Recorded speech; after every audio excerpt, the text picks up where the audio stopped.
नमस्कार दोस्तों, स्वागत है आपका एडिटोरियल डिस्कशन में। आज दिनांक 22 जुलाई 2023 है। आज हम टोटल 3 टॉपिक डिस्कस करेंगे। ये 2 इंडियन एक्सप्रेस के हैं और एक द हिंदू का है। पहला टॉपिक मणिपुर में जो इंसिडेंट हुआ उसके ऊपर एक अलग व्यू पॉइंट है, उसके ऊपर डिस्कस करेंगे कि हमारी मोरालिटी काफ़ी डिग्रेड हो रही है अगर इस तरह की चीज़ें इंडिया में होंगी। सेकंड स्ट्रेटजिक ऑटोनॉमी है, इंडिया फ्रांस से रिलेटेड है। इसको हम इंडिया फ्रांस के रिलेशन को जो कि जीएस पेपर 2 IR से आप लिंक कर सकते हो, इसको एक क्वेश्चन आंसर में भी डिस्कस करेंगे और पूरे आर्टिकल में क्या कॉन्टेक्स्ट है उसको डिस्कस करेंगे। थर्ड बेल प्रोविजन से रिलेटेड है, जो कि स्टेलवाद एक जिनको अरेस्ट किया गया और उनको बेल अभी ग्रांट नहीं की गई, गुजरात के कुछ केसेस से रिलेटेड है, उसमें बेल के प्रोविज़न भी डिस्कस करेंगे और साथ में इस आर्टिकल को डिस्कस करेंगे। चलते हैं पहला टॉपिक। फर्स्ट टॉपिक हमारा जो कि प्रताप भानु मेहता, ये काफ़ी अच्छा लिखते हैं, पॉलिटिकल साइंस के स्कॉलर हैं। और मोरालिटी आफ्टर द मणिपुर, इसके ऊपर है कि जो वीडियो भी रिलीज़ हुआ थोड़े दिन पहले मणिपुर का, वो दिखाता है कि कैसे हम एक ड्रामा ज़्यादा कर रहे हैं जबकि जो एट्रोसिटी हुई है उसको एड्रेस करने की कोशिश कम कर रहे हैं। सुप्रीम कोर्ट ने इसके ऊपर कॉग्निजेंस लेते हुए कहा कि अगर सरकार और स्टेट गवर्नमेंट अगर अपना काम ठीक से नहीं कर पाओगे तो हमें इंटरवीन करना पड़ेगा। अभी उनका ये कहना कि रिसेंटली ऑनरेबल प्राइम मिनिस्टर ने अपना साइलेंस तो ब्रेक किया है, बट उनका जो रिएक्शन था वो एक अलग तरह का था कि उन्होंने एक वर्ड यूज़ किए थे कि नेशन इस पे एक्सप्रेशन दिखा रहा है कि एक सेमफुल इंसिडेंट है जो मणिपुर में हुआ है। बट जो एक्सप्रेशन दिखाया कि सेमफुल इंसिडेंट है वो हमारी जो मोरल इनसेंसिटिवनेस दिखा रहा है कि हम बात तो करते हैं मोरलिटी की, लेकिन इतनी ज़्यादा ब्रूटलिटी हो रही है यहाँ पे। उससे हम क्या दिखा रहे हैं, हमारी वैल्यूज़ डिग्रेडेशन हो रही है, हमारा पॉलिटिकल कल्चर अच्छे से अपने आप को शो ऑफ नहीं कर पा रहा। जो हमारा पॉलिटिकल कल्चर था, जो गांधी ने और बाकी लोगों ने सेट किया था उस टाइम पे, लाल बहादुर शास्त्री जैसे ग्रेट लीडर्स ने जिन्होंने एक छोटे से इंसिडेंट के ऊपर रिज़ाइन कर दिया था, तो पॉलिटिकल कल्चर डिग्रेड होते हुए यहाँ पे नज़र आ रहा है। और जो रिएक्शन है इस वीडियो के बारे में, मणिपुर में एक वीमेन को नेकेड परेड करवाई गई, वहाँ पे उसको घुमाया गया और पुलिस भी वहाँ पे थी, बाकी लोग प्रेजेंट होते हुए इस टाइप के इंसिडेंट हो रहे थे। हमारा दिखा रहा है कि कैसे सोसाइटी में मोरल डिग्रेड हो रहे हैं और डिफरेंट लोगों के रिएक्शन डिफरेंट हैं। और ये सारी चीज़ें हमारी इनसेंसिटिवनेस को दिखा रही है कि हमें इस पर एक्शन लेना चाहिए, लेकिन अभी सिर्फ उसके ऊपर रिएक्शन कर रहे हैं। सबसे पहले इन्होंने बताया कि जो प्राइम मिनिस्टर की स्टेटमेंट थी उसमें बताया कि एट्रोसिटी हुई है, और सबसे बड़ी बात यह है कि उन्होंने स्टेटमेंट बहुत लेट दी है, जो कि टाइमली एक स्टेटमेंट देनी चाहिए थी। बट इसमें हमारा पूरा ये पॉलिटिकल इशू बना दिया। और इसमें कुछ और एग्जांपल भी राइटर ने दिए हैं, जैसे राजस्थान का एग्जांपल देखिए। राजस्थान में भी सेम इंसिडेंट हुआ जिसमें कोई भी स्टेट गवर्नमेंट मीडिया उसको ठीक से कवर ही नहीं कर रही, तो जो इंस्टीट्यूशनल मशीनरी है उसको एटलीस्ट वहाँ पे फोकस करना चाहिए। सेम जो इलेक्शन वायलेंस हुआ वेस्ट बंगाल में, वो भी काफ़ी हॉरिफिक है। बट ये सारे इश्यूज़ को रेदर देन इनको सोल्व करने और एट्रोसिटीज़ को ख़त्म करने की बजाय इनको एक पॉलिटिकल अटेंशन बनाया जा रहा है, मीडिया अटेंशन बनाया जा रहा है। तो इसके ऊपर राइटर कहना चाह रहा है कि ये होने की बजाय हमें अपने मोरल कॉन्शियसनेस के ऊपर फोकस करना चाहिए, न कि इनको एक एज ए इलेक्शन प्रोपोगंडा बनाने। और ये इंटायरली क्लियर है कि सिचुएशन जो है काफ़ी हॉरिफिक है मणिपुर में। और जो लैंग्वेज यूज़ की ऑनरेबल प्राइम मिनिस्टर ने, वो कह रहे हैं कि ये मोरल इवेजन है, कि उनको मोरलिटी वाली चीज़ों पे और अच्छे से फोकस करना चाहिए। उनका जो रिएक्शन होना चाहिए था वो बहुत पहले होना चाहिए था, क्योंकि मणिपुर में जो भी हो रहा है वो ओबियसली एक जेन्युइन है चीज़ें। लास्ट के 70-80 दिन से वहाँ पे आपस में लॉ एंड ऑर्डर सिचुएशन है, मीती और कुकीज़ कम्युनिटीज़ के बीच में कंटिन्यूसली फाइट हो रही है। और जो वीडियो भी रिलीज़ हुआ है उससे लोगों के ये लगाओ कि कोर जो कि बिल्कुल अंदर तक झुंझला के रख दिया है। बट इससे ये नहीं कि जो हमारा रिएक्शन है वो सिर्फ एक ड्रामा हो, बट हमें जो एट्रोसिटीज़ है उसको एड्रेस करने की ज़रूरत है। यहाँ पे 3-4 जो वर्ड यूज़ किए हैं उनके ऊपर राइटर डिस्कस करना चाह रहा है कि जो लैंग्वेज डिस्कस की है कि इसके ऊपर जो रिएक्शन आया, पहला था कि स्टेटमेंट में आया कि ये हमारा भारत नहीं है और ये हमारी सिविलाइजेशन वैल्यू नहीं है। ये कहना चाह रहे हैं कि जो इस तरह की चीज़ें जिसमें वीमेन को इतना सेक्सुअली एक्सप्लॉइट किया जा रहा है, ओपनली वीडियो रिलीज़ किया जा रहा है, तो ये हमारे सिविलाइजेशन में नहीं है। क्योंकि इंडिया का सिविलाइजेशन तो वसुधैव कुटुम्बकम एंड यत्र नारी पूजन्ते तत्र देवता वसन्ते, जहाँ पे नारी की पूजा होती है वहाँ तो देवता का निवास होता है। ये हमारी सिविलाइजेशन वैल्यू। इवन कोई भी हम काम स्टार्ट करते हैं तो वीमेन वहाँ पे सबसे पहले होती है, कोई पूजा करो या कोई उद्घाटन करना होता है, तो ये हमारी सिविलाइजेशन वैल्यू नहीं है। बट इसमें राइटर का कॉन्टेक्स्ट ये है कि ये ट्रुथ को डिस्क्राइब करने का तरीका है, जिसमें जो हमने वर्ड यूज़ किए हैं, जो भी स्टेटमेंट आ रही हैं डिफरेंट स्टेक होल्डर की, वो मोरली प्रॉब्लमेटिक हो गई, क्योंकि इसमें इंडिविजुअल एट्रोसिटी को ध्यान में नहीं रखा गया। और एट्रोसिटी जब कहीं होती है तो उससे पूरे सिविलाइजेशन को तो क्वेश्चन नहीं किया जा सकता ना, क्योंकि सिविलाइजेशन तो एक बहुत बड़ी चीज़ है। इस टाइप के जो एंटी सोशल एलिमेंट वो चीज़ें करते रहते हैं। तो इसमें ये देखना चाहिए कि स्पेसिफिक हार्म क्या हुआ है, कहाँ इनजस्टिस हुआ है, और विक्टिम्स की कैसे उसको कंपनसेट किया जाए, कैसे इन चीज़ों को फ्यूचर में रोका जाए। दूसरा बात किया कि जो लैंग्वेज यूज़ की गई हमें बहुत ही शर्मनाक चीज़ है, और एक शर्म के ऊपर इसने काफ़ी डिस्कस किया कि सेम तो एक बहुत ही कोग्निटिव इमोशन है, जो कि हमारा मेंटल भी है और मोरल भी है। अब इसमें कौन सी सेम की बात करना चाह रहे हैं वो लैंग्वेज क्लियर नहीं हुई। कि सबसे पहले तो कि क्या हम जो ये आउटरीच हुआ है, जो इस टाइप का वीडियो रिलीज़ किया है, तो उसमें क्या हम विक्टिम, जो बेचारे इसके विक्टिम बने हैं, उनकी आंखों में अपने आप को देख पा रहे हैं, नहीं देख पा रहे, या उनकी सिचुएशन को समझ पा रहे हैं, क्या हम उनसे आंख मिला पाएंगे। एक तो ये सेम हो गई। दूसरी सेम की बात करते हैं कि दुनिया हमारे बारे में क्या सोचेगी, क्योंकि एक तरफ तो हम चेरिश करते हैं कि हमारी वैल्यूज इतनी स्ट्रॉन्ग है, हमारा कल्चर इतना स्ट्रॉन्ग है, तो दुनिया हमारे बारे में क्या सोचेगी। यहाँ पे हमारे पॉलिटिकल लीडर्स को सोचना चाहिए कि जो moral and ethics Gandhi ji ने और बाकी पॉलिटिशियन ने सेट किए थे वो हमारे कहाँ पे चले गए। कि इस सिचुएशन में अगर गांधी जी आज के दिन प्रेजेंट होते तो वो कैसे देखते। तो यहाँ पे वही है कि जो इंडिविजुअल हैं और जो क्राइम है उसको आपस में लिंक और डीलिंक दोनों करने की ज़रूरत है। लिंक कैसे करना है कि जब इंडिविजुअल के साथ क्राइम होता है तो उसके ह्यूमन राइट को, डिग्निटी को इंश्योर करना चाहिए। डीलिंक मतलब क्राइम हुआ, जो परपेट्रेटर्स हैं उनको पनिश करना चाहिए, न कि जो बेचारे विक्टिम हैं वो भी ना हो, उनको पनिश नहीं किया जाए। और लास्ट के 70 दिन में जो चीज़ें हो रही हैं, बट ये भी बहुत ही चमकाने वाली बात है कि जैसे ही वीडियो रिलीज़ हुआ, मतलब 70 दिन पहले, ये वीडियो कब का है, मतलब कैसे रिलीज़ हुआ, इसके ऊपर अभी भी पूरी इंक्वायरी चल रही है। बट ये देखो कि जैसे ही वीडियो रिलीज़ होता है उसके तुरंत बाद अरेस्ट किया जाता है। मतलब अरेस्ट तो पहले भी किया जा सकता था। तो यहाँ पे एडमिनिस्ट्रेटिव लाइकुनाज भी नज़र आते हैं। तीसरी बात आती है कि यहाँ पे किनशिप, मतलब रिश्तेदारी वाली जो लैंग्वेज है उस पर ज़्यादा फोकस किया गया, न कि सिटीजनशिप। क्योंकि सिटीजनशिप तो ब्रॉड टर्म है, जो सिटीजन है उनको सर्टेन राइट्स मिलते हैं in comparison of the alien people. जो कंट्री का सिटीजन होता है उसको राइट टू वोट मिलता है, उसको फंडामेंटल राइट्स मिलते हैं, उसको राइट टू इक्वालिटी और मल्टीपल राइट मिलते हैं। लेकिन किनशिप में तो वही वाली बात हो गई कि ये नेपोटिज्म को दिखाता है।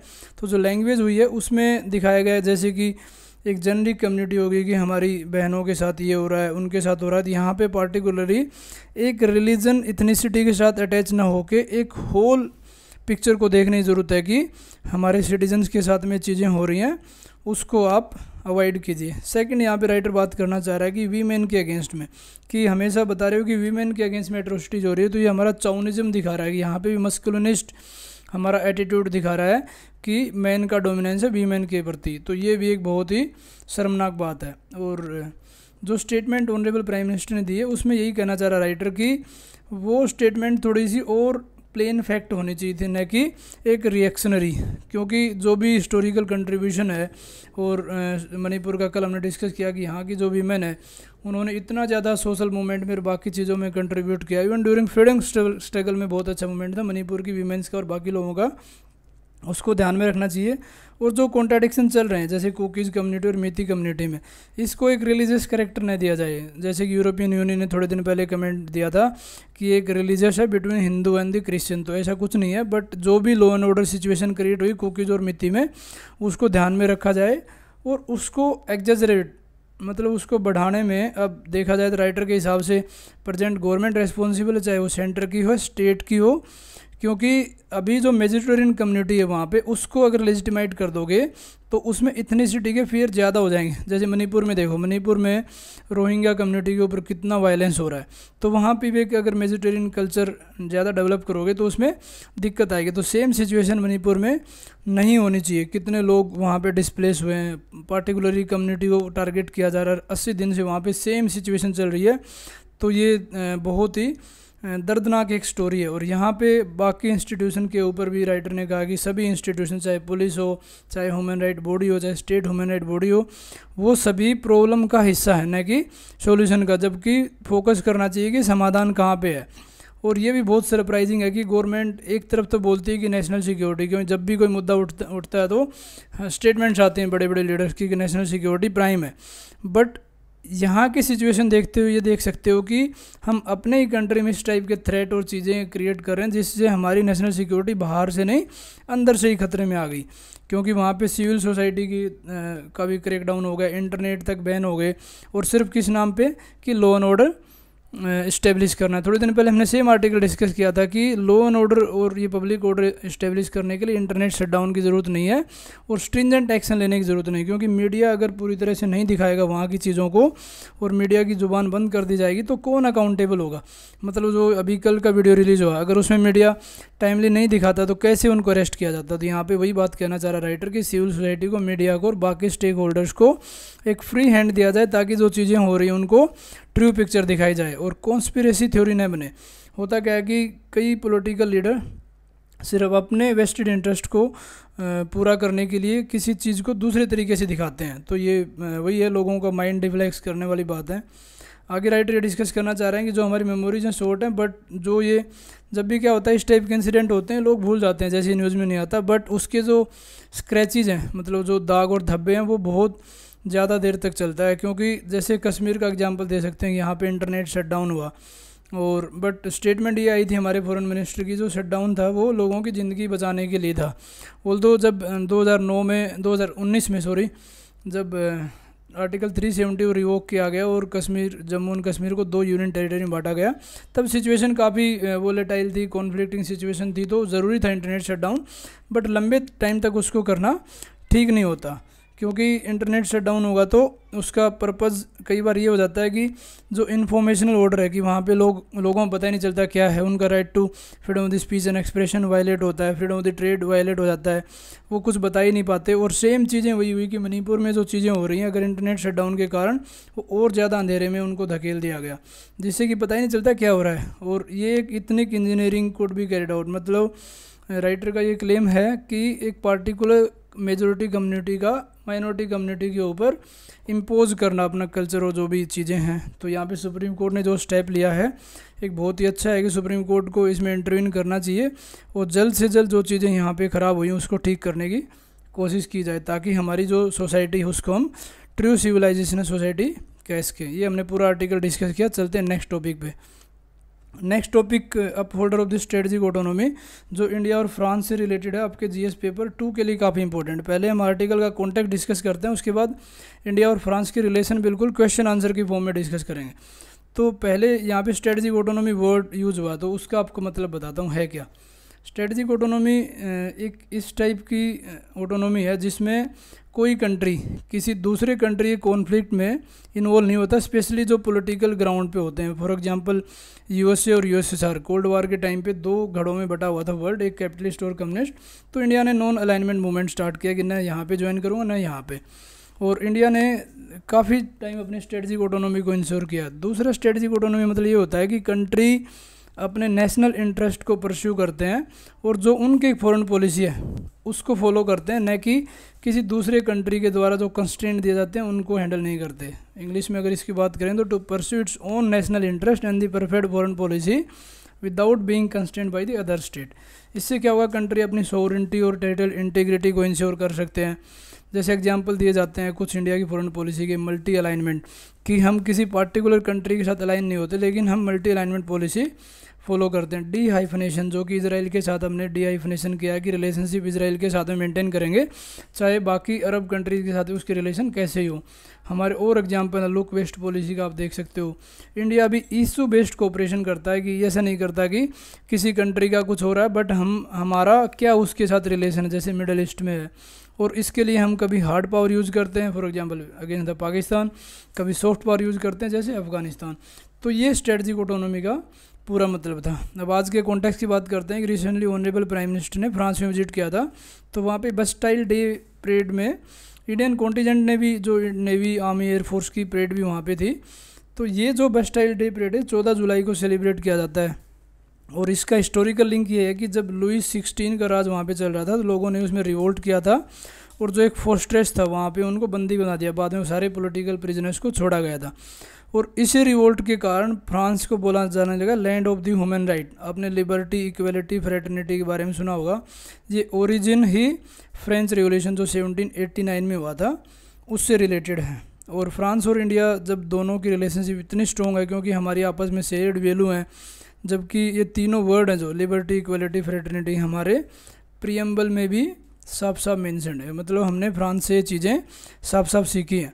और यहाँ पे भी राइटर स्ट्रेटजिक ऑटोनॉमी बात करता है कि जो कंट्री के खुद के नेशनल इंटरेस्ट में होता है उसको फॉलो करना, और इंडिया के स्ट्रेटजिक ऑटोनॉमी और ये रिलेशन डिफरेंट कंट्रीज़ के साथ में डिफरेंट है।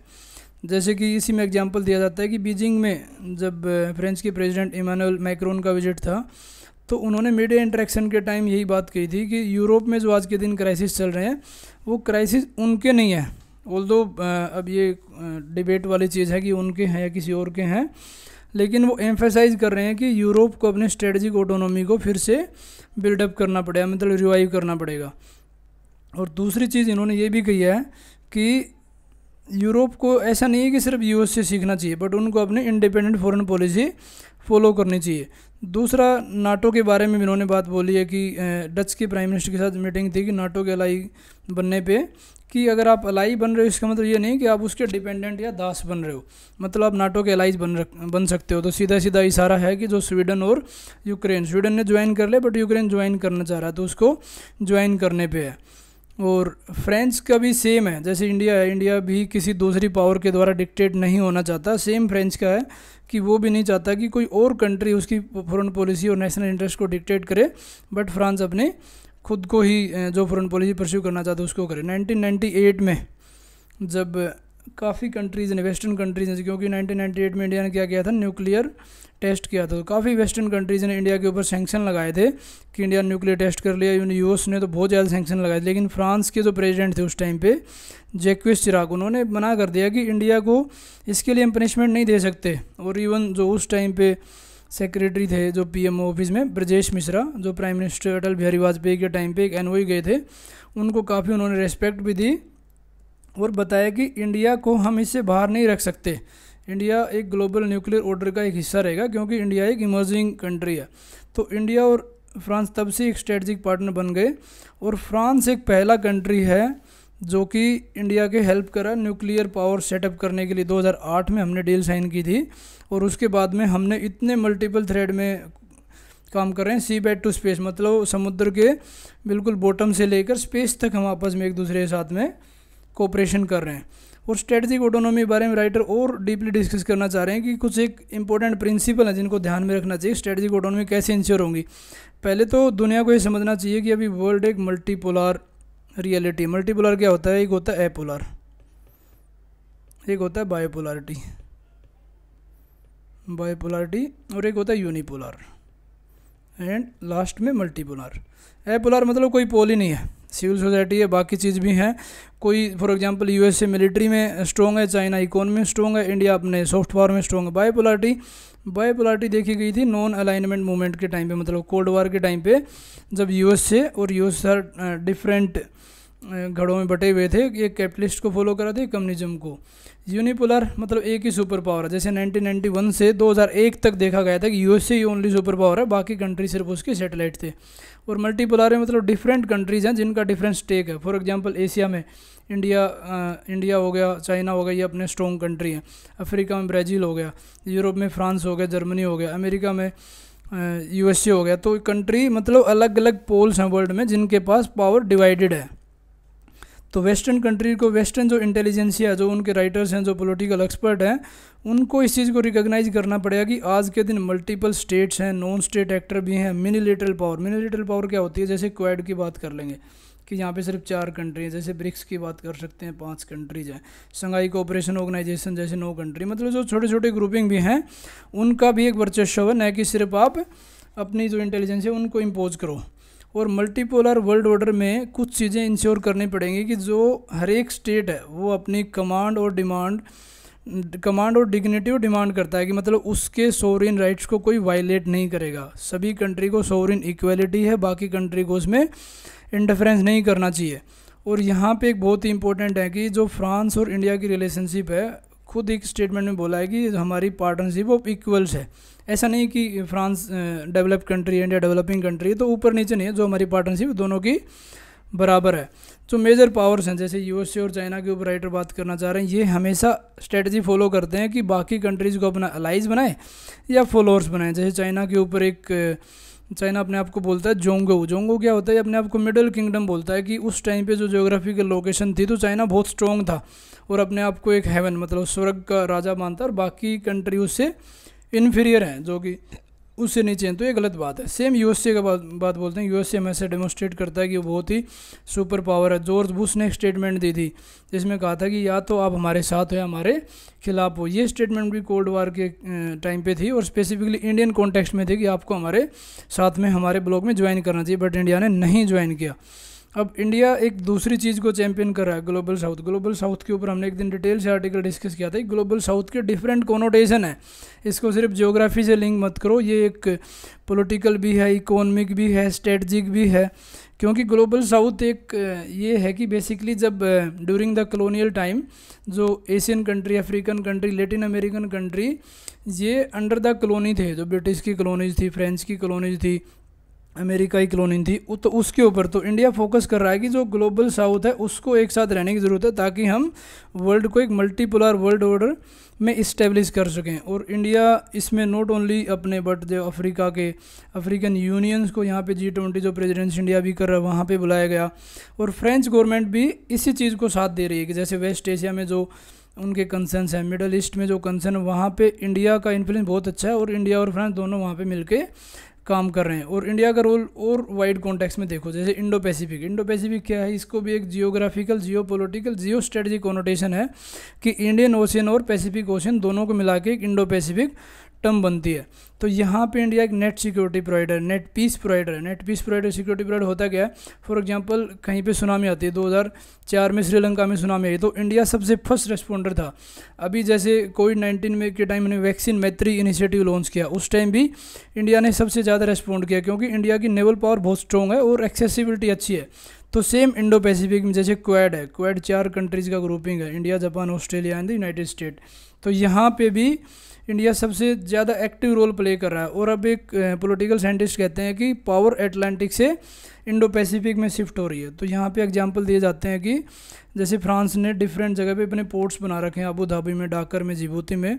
तो दोनों कंट्रीज़ को इंडो पैसिफिक में कोऑपरेशन के बहुत ज़्यादा स्कोप हैं। और जो अभी 25वीं एनिवर्सरी बना रहे हैं हमारे स्ट्रेटजिक पार्टनरशिप को, उसमें हमने इंश्योर करना चाह रहे हैं कि जो हॉराइजन 2047 यहाँ पे इंडिया के 100 साल इंडिपेंडेंस के पूरे हो जाएंगे। और हमने काफ़ी एजेंडाज़ को डिस्कस किया है जिससे कि कंट्री के और अच्छे रिलेशनशिप अच्छे हों और हम ये अचीव कर सकें। दोनों कंट्री काफ़ी फील्ड में बहुत अच्छा काम कर रहे हैं। तो ये हमने पूरा कॉन्टेक्ट डिस्कस किया आर्टिकल का। अब हम इंडिया फ्रांस की रिलेशनशिप क्वेश्चन फॉर्म में डिस्कस करते हैं कि हमारे हिस्टोरिकल रिलेशन, जब भी कोई क्वेश्चन आता है कि describe the Indo France relation, तो आप इस फॉर्मेट में आप उसको एड्रेस कर सकते हो। पहले हिस्टोरिकल बताओ कि इंडिया फ्रांस की जो रिलेशनशिप है बहुत पुराने सालों से है, लेकिन डिप्लोमेटिक रिलेशन हमने 1947 के बाद में जब इंडिया आज़ाद हुआ तब से हमने स्टार्ट किया। स्ट्रेटजिक डायलॉग की बात करते हैं कि फ्रांस एक पहला कंट्री है जिसने स्ट्रेटजिक डायलॉग किया। 1998 का हमने एग्जांपल डिस्कस किया कि उस टाइम पे बाकी कंट्री ने सैंक्शन लगाए लेकिन फ्रांस ने हमारा साथ दिया क्योंकि फ्रांस हमारी सिक्योरिटी कंसर्न को समझता था। डिफेंस कोऑपरेशन, सबसे डीपेस्ट कोऑपरेशन, जैसे फ्रेंच की स्कॉर्पियन सबमरीन का एग्जांपल हो, रेफाल फाइटर जेट जो हम 36 के आसपास यहाँ से ला रहे हैं, जॉइंट एक्सरसाइज की जा रही है आर्मी, नेवी, एयरफोर्स के साथ में। मैन्युफैक्चरिंग जैसे अभी C295 जो डिफेंस एक्सपो में हमारे टाटा ग्रुप ने साइन किया था। इकोनॉमिक कोऑपरेशन, ट्रेड देखो हमारा $12 बिलियन बढ़ गया और फ्रांस हमारा 11वां फॉरेन इन्वेस्टर, मतलब बहुत ज़्यादा यहाँ पे टेक्नोलॉजी इन्वेस्ट कर रहा है, इनोवेशन कर रहा है, मैन्युफैक्चरिंग कर रहा है। उसके बाद सिविल न्यूक्लियर कोऑपरेशन, जो न्यूक्लियर एनर्जी में बात की कि NSG में इंडिया की हेल्प करना चाह रहा है। और इंडिया और फ्रांस का 2008 में न्यूक्लियर पैक्ट भी साइन हुआ। जो न्यूक्लियर पावर प्लांट हम जैतपुर में सेटअप कर रहे हैं उसमें हमारा कोऑपरेशन है। इंटरनेशनल फोरम की बात करो, चाहे कहीं भी, चाहे इंडिया की परमानेंट मेंबरशिप हो UNSC में, NSG में हो, न्यूक्लियर सप्लाई ग्रुप जिसमें इंडिया भी मेंबर नहीं है, क्लाइमेट पे, टेररिज्म पे, जितने भी फील्ड हैं, जैसे इंटरनेशनल सोलर अलायंस जो COP17 में हमने साइन किया था, COP21 में, तो उसमें दोनों कंट्रीज़ का इनिशिएटिव था। मैरी टाइम की बात करो जो इंडो पैसिफिक में हमने डिस्कस किया। इंडो पैसिफिक को क्या चाह रहे हैं कि ओपन और free and fair Indo Pacific होना चाहिए। यहाँ पे किसी एक कंट्री का वर्चस्व नहीं होना चाहिए। जैसे चाइना यहाँ पे स्ट्रिंग ऑफ पर्ल्स करके बाकी कंट्रीज़ में पोर्ट्स को अपनी डेट ट्रैप पॉलिसी में ट्रैप कर रहा है। काफ़ी ज़्यादा यहाँ पे कोऑपरेशन देखने मिलता है। स्पेस में बात करो, जैसे हमारा मार्स ऑर्बिटर मिशन था हमारा, उसमें फ्रांस का हमारा कोऑपरेशन है। चंद्रयान 3 में कोऑपरेशन है। गगनयान में भी फ्रांस हमारे साथ में कोऑपरेट कर रहा है। एजुकेशन और कल्चर में बात कर सकते हो, दोनों एक दूसरे के एकेडमिक डिग्रीज़ को एक्नॉलेज करते हैं। एनवायरनमेंट में तो हमने बात करी ली यहाँ पे, फिर भी Indo French year of the environment भी हमने डिक्लेयर किया, जिसमें सस्टेनेबल डेवलपमेंट हो गया, हाइड्रोजन हो गया, ब्लू इकोनॉमी हो गया, रिसर्च हो गई। मतलब मल्टीपल फील्ड में इंडिया और फ्रांस के कोऑपरेशन बहुत अच्छे हैं। तो ये आप सेम टू सेम अपने आंसर में लिख सकते हो। नेक्स्ट आर्टिकल डिस्कस करते हैं, ये बेल के ऊपर रिलेटेड है, जो अभी थोड़े दिन पहले एक मिसिस स्टेलवार्ड है जिनको बेल से इनकार कर दिया। तो यहाँ पे राइटर कहना चाहिए कोर्ट को एक क्लियर अप्रोच करनी चाहिए और कॉमन सेंस करना चाहिए। जब भी बेल ग्रांट कर रहे हो तो आपको अपने डिस्क्रिशन और विजडम अप्लाई करनी चाहिए, न कि अगर पुलिस अपोज कर रही है तो उसको आप में ध्यान में नहीं देना, क्योंकि पुलिस अपोज करती है उसके मल्टीपल रीज़न हो सकते हैं। जैसे सुप्रीम कोर्ट ने गुजरात पुलिस को भी इस पर डांट फटकार लगाई है कि जो ऑफेंस है जिस पे एक्यूज़ किया गया, और उसको आप मतलब किस बात पे उसको आप बेल डिनाई कर रहे हो, मतलब उसके पीछे कोई डॉक्यूमेंट्री एविडेंस हो, कोई स्ट्रॉन्ग चीज़ हो, तभी तो आपको डिनाई करना चाहिए। क्योंकि जब इसको अरेस्ट किया गया उस टाइम पे सुप्रीम कोर्ट ने इसको 3 बेंच जज वहाँ पे भी ये बताया था कि उसको इम्प्रिजन करने की ज़रूरत नहीं है। अगर वो पुलिस के बुलाने पे टाइमली आ रही है तो कोई ज़रूरत नहीं है। बट पुलिस का ये कहना है कि उन्होंने वायलेंस को फैब्रिकेटेड किया है, जो विक्टिम्स 2002 में उस टाइम पे अगेंस्ट उनके काम किया था, और इनका काफ़ी ज़्यादा कम्युनल जो वायलेंस क्रिएट है उसमें इनका रोल था। तो यहाँ पे पूरा यही था कि अपेक्स कोर्ट को इन चीज़ों में ध्यान रखना चाहिए कि हाई कोर्ट जब बेल को मना कर रहा है कई बार और सिर्फ पुलिस के इन्फ्लुएंस में करेगा तो उसमें ये कॉन्ट्राडिक्टरी चीज़ें हो जाएंगी। उनको पहले प्राइमा फेसिया देखने की ज़रूरत है। स्टेटमेंट देखो, जब भी उनको बेल देनी है तो उसको देखना पड़ेगा कि बंदा अगर अवेलेबल फॉर ट्रायल, मतलब ट्रायल के लिए टाइम पे आ रहा है, एक बार छोड़ दिया, जब भी आप उसको कोई क्वेश्चन करना चाह रहे हो, इन्वेस्टिगेशन करना चाह रहे हो, अगर टाइमली प्रेजेंट हो रहा है, किसी एविडेंस के साथ वो कोई टेम्परिंग नहीं कर रहा, मतलब उसको कोई छेड़छाड़ करने की कोशिश नहीं कर रहा, तो पहले ग्रेविटी ऑफ द ऑफेंस देखो, उसके बाद ही आप उसको बेल के लिए मना कर सकते हो। ऐसे मत करो। तो यही उसमें डिस्कस करना चाह रहा है। कुछ बेसिक बात करते हैं बेल की। इंडिया में 3 तरह की बेल होती है, एक रेगुलर बेल, इंटरिम बेल और एंटिसिपेटरी बेल। रेगुलर बेल क्या होती है? जब कोई इंसान पहले से अरेस्ट कर रखा है जिसको, और पुलिस की कस्टडी में, तो उसको रेगुलर बेल मिल सकती है। उसमें बेल ऑफ इनोसेंसी, मतलब अगर ठीक से काम कर रहा हो, उसका बिहेवियर अच्छा हो। ये हमारे CRPC सेक्शन में दिया हुआ 437 और 439 में। इंटरिम बेल क्या होती है? जब रेगुलर और एंटिसिपेटरी बेल दोनों में से कोई अप्रूव नहीं हो, उसके बीच में अगर कोई देनी हो, उसको इंटरिम बेल। ये सबसे most important anticipatory bell. Anticipatory क्या होती है कि जब किसी इंसान पे कोई अप्रीहेंशन है कि उसको किसी नॉन बेलेबल ऑफेंस के लिए अरेस्ट किया जाना, लेकिन अरेस्ट हुआ नहीं है, उससे पहले अगर कोर्ट उसको सेक्शन 438 ऑफ द CRPC के तहत अगर एंटिसिपेटरी बेल दे देता है तो वो बेल मानी जाती है। यहाँ पे कुछ बेलेबल और नॉन बेलेबल का भी डिस्कस कर लेते हैं। बेलेबल वो होता है कि जिसमें बेल मिल जाती है क्योंकि ट्रायल उसकी पेंडिंग है। नॉन बेलेबल मतलब जो सीरियस ऑफेंस होते हैं उसमें बेल नहीं मिलती, और बेल तभी मिलेगी जब कोर्ट चाहेगा, कोर्ट अपनी विजडम और डिस्क्रिशन अप्लाई करे तभी मिलती है। एक होता है कोग्निजेबल ऑफेंस और एक होता है नॉन कोग्निजेबल। कोग्निजेबल मतलब ऑफेंस होता है जिसमें एक्यूज को अरेस्ट किया जाता है पुलिस के द्वारा, उसमें मजिस्ट्रेट के वारंट की ज़रूरत नहीं होती, उसको होते हैं कोग्निजेबल। ये 3 और 3 ईयर्स से ज़्यादा जिसमें इम्प्रिजनमेंट होती है वो होते हैं कोग्निजेबल। नॉन कोग्निजेबल क्या होता है कि पुलिस को वेट करना पड़ता है कि पहले कोर्ट से वारंट मिलेगा, मजिस्ट्रेट से, उसके बाद भी आप अरेस्ट कर सकते हो। एक होता है कंपाउंडेबल और नॉन कंपाउंडेबल। कंपाउंडेबल क्या होता है? फॉर एग्जांपल आपस में किसी का कोई झगड़ा हुआ, कोई छोटी मोटी बात हुई, अगर वो इस टाइप का ऑफेंस है जो कि पेटी ऑफेंस है, उसको बाहर ही सुलझाया जा सकता है कोर्ट के बाहर, और कोर्ट उसको मान लेता है, तो होता है कंपाउंडेबल। नॉन कंपाउंडेबल काफ़ी सीरियस ऑफेंस होते हैं जिनको बाहर में सुलझाया नहीं जा सकता। फॉर एग्जांपल कोई मर्डर का केस हो गया, चोरी का हो गया, फ्रॉड का हो गया, इनको आप बाहर नहीं सुलझा सकते, ये कोर्ट के डिसीजन के बाद ही होगा। तो ये हमने तीनों टॉपिक पूरे होलिस्टिकली डिस्कस किए। Thank you for watching.